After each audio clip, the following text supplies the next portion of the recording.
Good morning, YouTube. Thank you so much for joining me. Thank you for looking for me and finding me. This particular video is going to be more or less about the mistake that many sufferers of CPTSD who have just found out their diagnosis make. And that is, if you're very new at CPTSD, you might be under the impression now that if the sky is falling, it's because either you're imagining it or you caused it. This is wrong at so many levels, and it is a mistake which I believe most sufferers of CPTSD make, and that is to think that now because you have CPTSD, all of a sudden, everything that goes wrong must be you. And that is not true. It's not even close to being true. And this goes for employment. And that is the issue that I want to discuss in this one video. Employment. There is such a thing as a toxic employer, toxic company, toxic supervisor, toxic structure in the place of employment. The toxic structure might come from the very foundation of that company. Maybe the person in charge of doing the hiring or training tends to hire certain personalities, and if you spend enough time in some of these places, you might notice a very similar attitude amongst those people working there. Now, every single place of employment is going to have toxicity. Toxicity is something from which you will never be free. Toxic, narcissist, abusive personalities are out there, and they are out there to stay. Now, your job is to avoid them and to avoid them in your life or in your closest circles. That's all you can do, because really we will never get rid of abusive, narcissist personalities. It's just not going to happen. All you can do is to guard against them. And the best way to guard is to know how to identify them. Talking about employment, let me tell you a little bit about an anecdote regarding my personal experience with toxicity in the workplace. If you have just been diagnosed with CPTSD, you might be looking for a very specific place to work. If you have had CPTSD for a long time, for years, maybe you're cured. Maybe you have had time and opportunity to work on your condition, and maybe you're doing just fine. You might also be suffering currently with symptoms of PTSD complex, and you might be on medication. Or you might have been diagnosed decades prior, and you might have had the resources, the knowledge, you have put in the work to get rid of the symptoms, and you're just fine. But one thing is for sure amongst sufferers of CPTSD, whether it be at the beginning, in the middle, or at the end of it, is that we become extremely sympathetic and empathetic. We can almost put ourselves in the shoes of those less fortunate. Maybe prior to our diagnosis, we were not able to do that. But now you will notice once you've been diagnosed and you've been working at it for a long time, maybe even cured, you will be very sympathetic and very empathetic. And those are good qualities. They make you very human. So that's good, that you can identify and you can put yourself in the shoes of another human being who is having a difficult time. That's actually a very plus, a very good quality. Having said that, because of that, you might find yourself in a place to find work where you can put those good qualities of yours to service others. So you might be looking for a non-profit organization with which to work. You might be even wanting to spend time at a church, working as an assistant for the secretary in the small office that they have at church. A lot of you might be at a place where you say, you know what, I want to now be able to help others because I know what it's like to go through some suffering or something that people do not understand from the outside because it is not visible to the naked eye, such as CPTSD. You might be looking for maybe a shelter for abused women, or maybe a place for abused children to work in. And these are all wonderful things. Here's the catch. Because you have had CPTSD, you might still be second guessing yourself, and you might be undervaluing your assets.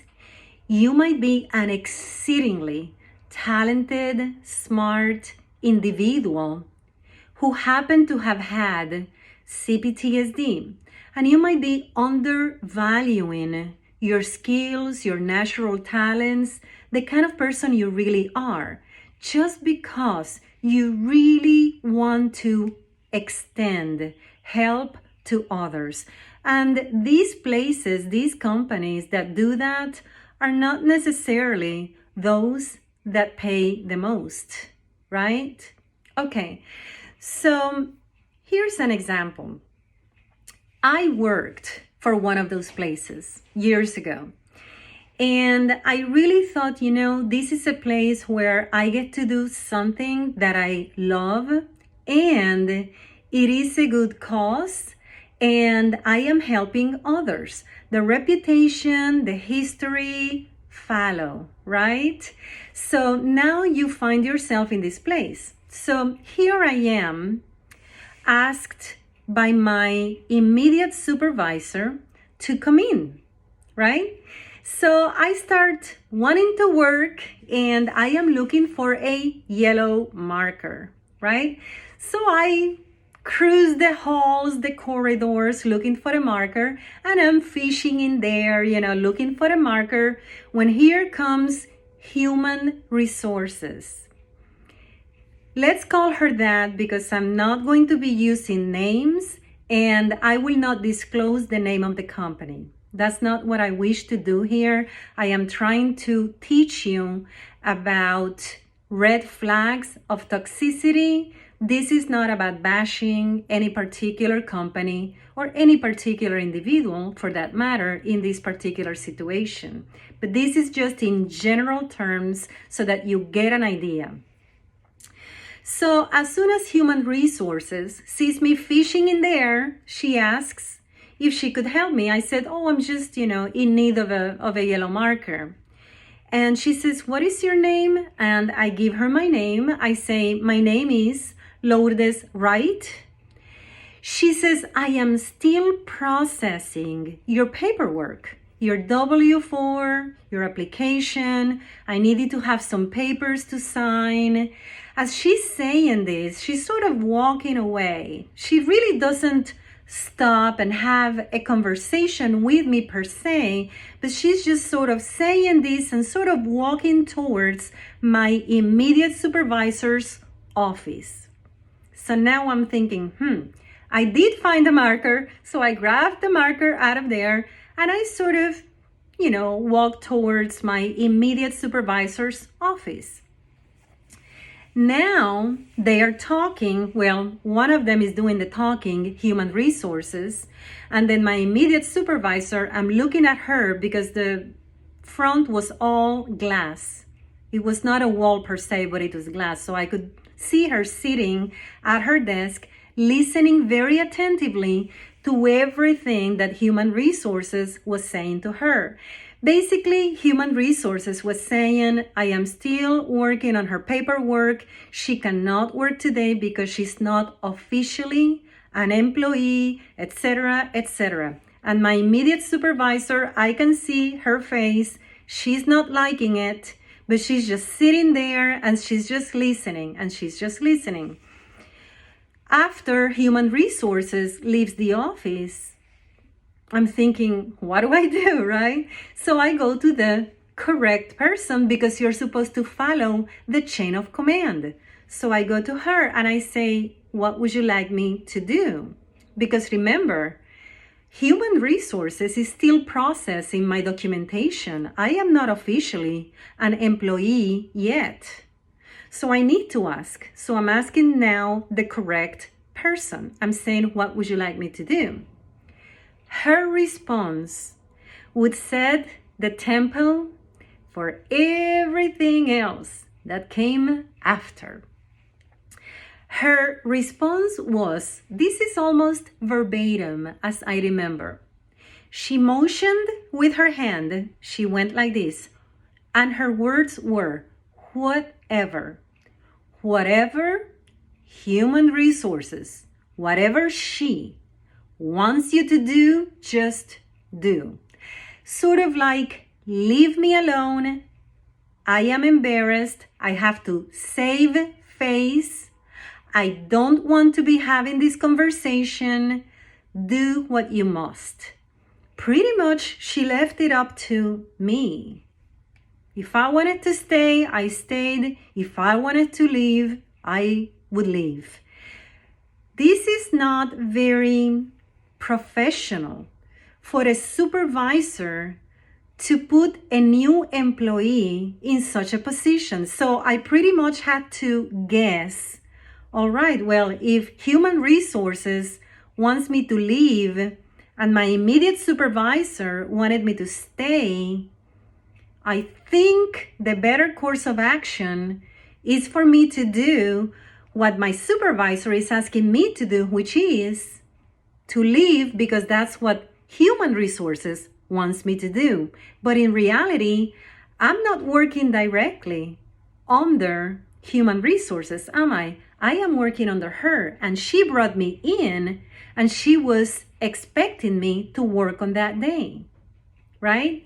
So I went ahead and I left, and I pretty much waited until human resources gave them thumbs up, the okay, that I could come back.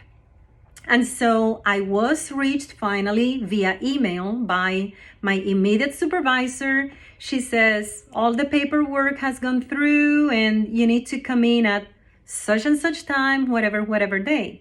So I did come in as she wished, and I did my work just fine.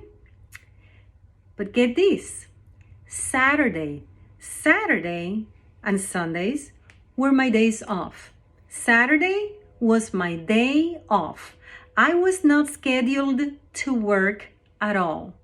And remember, by now, I only have a few days at this company as an employee. Just a few days, I'm new. And this is Saturday morning.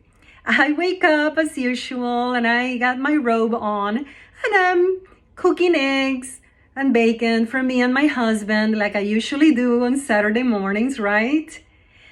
My phone rings. I look and it says FaceTime.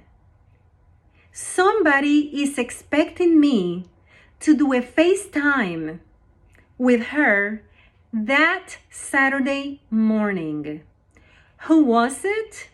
It was my immediate supervisor wanting to FaceTime me on a Saturday morning, my day off. So, what do I do when I look at it? I do what a normal person would do. I did not answer. So, here I come on Monday morning. And I'm thinking as I'm driving down there, I am new. I don't want to upset my immediate supervisor anymore, right? She seems to have this situation going. I was still trying to navigate through the new job. Don't mention it. The thing about Saturday, the phone call, the FaceTime, don't mention it, don't ask, don't bring it up, and everything should be just fine. Because typically, a healthy person says, I called her on Saturday, she didn't pick up, maybe I should not have called, right? That's what a healthy mind says. You know why? Because that is called self-reflection, right? You talk to yourself and you almost say, well, gee, it was her Saturday. She was not scheduled to work. Here I am taking her family time on a Saturday morning. But not only that, I sent a request for FaceTime. That's pretty personal. Considering that we're so new to each other, maybe she was not able at that moment to place herself on FaceTime. That's all called self-reflection. And it's a very healthy thing to do. And it is what a healthy individual would have done. Not my supervisor. Here I come on Monday, right? Not mentioning one thing. Mom's the word. And what does she say when she comes in? Good morning. Did you get my phone call? And I'm thinking, wow. So I said, yes, I did. She didn't stop. She says, but you didn't call me back. And I thought, wow, this person is not going to let go. This is a person who wants to up and up and up, and she wants to create a problem. She wants to create a drama out of nothingness, something very minute, which could have stopped on Saturday. Now she's carrying on to a Monday.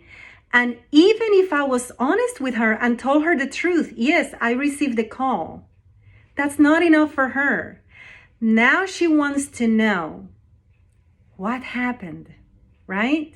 And this is very toxic. This is not a healthy individual. A healthy individual would have dropped it after self-reflection. So, at this, I said to her the only thing that I could. I said, it was Saturday. As soon as I said that, she didn't stop there. Now she says to me, and you were trying to establish a boundary with me. I thought, you know what? I'm just going to drop it all together. I'm not going to continue to play this mind game. I know for a fact that any reasonable individual, any reasonably intelligent person gets it.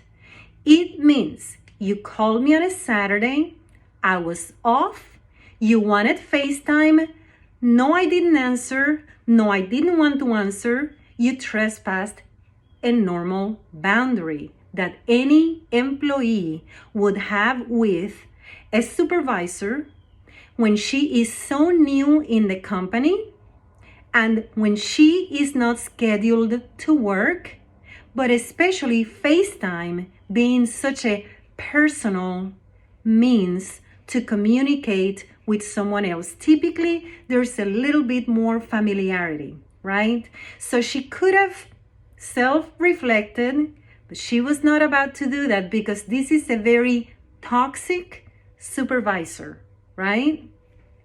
That is the one example. Second example, you have already put in the hours of work, but there's a mistake in human resources, in payroll. Something happens, you haven't gotten paid for hours worked. Now, your time and your labor are not very important to this company when they ask you to wait on the next cycle. But get this, after that cycle comes around the corner, now you gotta wait another cycle. Why? Because it wasn't just one mistake, but it was another mistake and another mistake. Now, you're still waiting to get paid for hours that you put in over a month ago. This is toxic at so many levels that is not even real. This is absolutely toxic. And I saw the red flags. Regardless, I did stay for almost a year and a half, a year and 4 months or so, because there were positives about the work. It could be very rewarding, but the structure was toxic, and the person to whom I needed to report immediately, my immediate supervisor, she herself was toxic. And so I couldn't stay under those circumstances, right? However, if you are very fresh at this diagnosis of complex PTSD, you're going to be scratching your head and saying, maybe I am imagining that she is in the wrong. Maybe I did something wrong. Or you're going to be thinking, oh, it's not so bad. Well, we need to recognize toxic when we see it, regardless of diagnosis. I was diagnosed 22 years ago, and 22 years later, I am still recognizing toxic where toxic exists. And I know that it has absolutely nothing to do with me and everything to do with them.